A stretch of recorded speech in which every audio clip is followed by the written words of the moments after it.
Have you ever really stopped to think about what would happen if you had a serious medical emergency on some beautiful remote island? Well, today we're going to dig into a brand new program that's trying to answer that exact question. It's called Fiji Secure Stay, and it's basically a dedicated safety net for when a dream vacation takes a really dangerous turn. So let's break down how this whole thing actually works.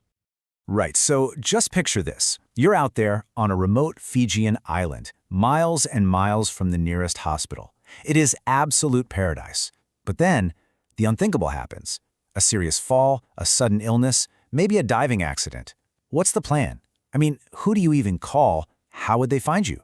It's that little question that kind of sits in the back of every adventurous traveler's mind, isn't it? And that really is the heart of the problem. The very thing that makes a place so magical, its remoteness, is also what makes it so dangerous in an emergency. Look, getting expert medical help to a secluded beach or a hiking trail, that's not just hard. It can be a frantic race against time where literally every single minute counts. Okay, so this is exactly where the Fiji Secure Stay program steps in. It's designed to be the answer to that exact problem, a dedicated, high-tech safety net just for Australian tourists. But what really makes it different from, your standard travel insurance? And this slide, this really gets to the core of it.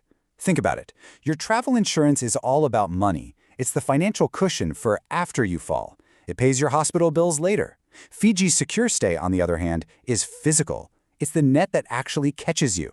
So it's not about paying the bills. It's about getting you from the point of injury to the hospital alive. It's a huge difference.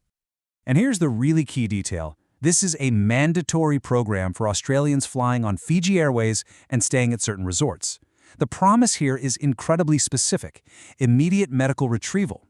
This isn't a "we'll try our best," it's a guarantee that in a serious emergency, a professional team is on its way to you. So how does this lifeline actually work when things go wrong?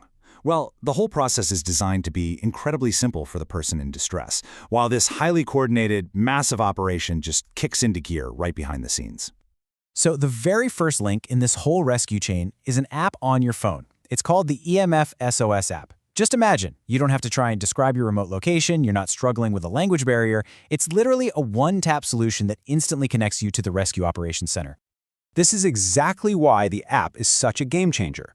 One single tap sends not just an alert, but your exact GPS coordinates and your preloaded medical ID. Now think about that for a second. Whether you're on a boat, a hiking trail, or some tiny island, the rescue team knows precisely where you are and who you are instantly. All that confusion that can cost precious, life-saving minutes in an emergency, it's just gone.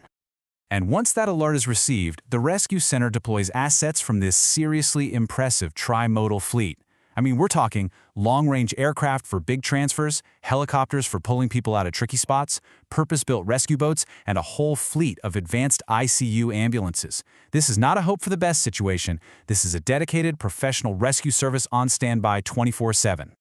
The entire process really just boils down to these 4 simple steps. 1, you activate the alarm. 2, a team is sent out to stabilize you right there on the scene. 3, they get you to the hospital. And 4, and this is a really key point, once you are formally admitted to the hospital, the secure stay job is done. At that point, your personal travel insurance kicks in to handle all the hospital bills and ongoing care.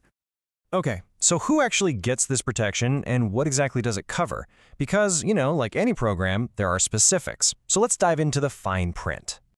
The eligibility is actually really straightforward. You just need to meet 3 criteria. You have to be an Australian citizen, you have to be flying on a Fiji Airways ticket, and you need to be checked in at one of the program's endorsed resorts.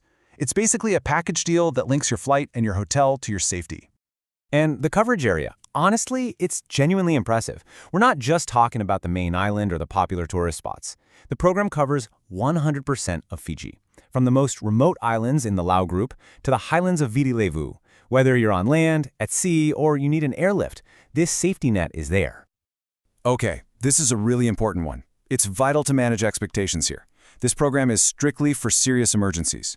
We're talking life or limb situations, cardiac arrest, severe trauma from an accident, drowning. It is absolutely not for minor issues like a sunburn, a bad hangover, or a common cold. This is a critical care retrieval system, not a doctor-on-call service. So the whole system is in place, ready to go. But to make sure you're actually protected, there are 2 very, very simple things that you, the traveler, have to do. Look, your part in this whole thing could not be easier. First, you download the EMF SOS app using the link that Fiji Airways will send you before you fly. Second, when you check in at your resort, you just show the front desk staff that you've got the app installed on your phone. That's it. 2 tiny steps to activate your personal lifeline. So when is all this kicking off? Well, if you're planning a trip, you'll want to know that this mandatory program officially starts for all eligible travelers on May 1st, 2026. And really, this quote pretty much sums up the entire philosophy behind the program. It's not about stopping you from having an adventure. It's about giving you the confidence to go out and explore, knowing that a world-class safety system has got your back if the absolute worst should happen. So, we'll leave you with this final thought. For the adventurous traveler, for the family on vacation, does knowing a safety net like this exists, a system built for physical rescue, not just financial reimbursement, does that change how you might explore?